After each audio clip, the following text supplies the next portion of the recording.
TCJA, more jobs, more pay. The Tax Cut and Jobs Act, passed by President Donald Trump and Congress in 2017, is set to expire at the end of the year, unless Congress steps in and files an extension. If no action is taken, then taxes will rise $2,000 on average for Maine families, and that's something they simply can't afford. The nonprofit Americans for Prosperity organized a rally outside the State House Wednesday, calling for Senators Susan Collins and Angus King to support an extension. We're out here right now fighting for more economic prosperity and helping voters be more aware of the Tax Cuts and Jobs Act and why it's important to have that extended.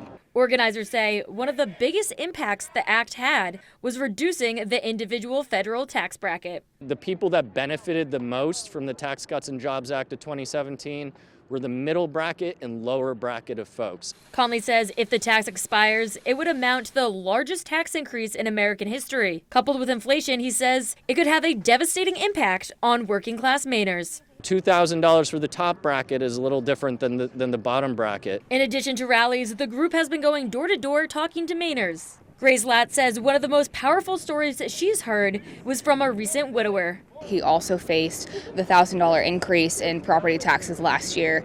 He's also on a fixed income. If TCJA expires, a $2,100 increase in his taxes on that fixed income, again, would likely have him end up needing to leave the state of Maine because he just can't sustain an additional $2,100 increase. In Augusta, I'm Alex Schley for ABC 7 and Fox 22 News.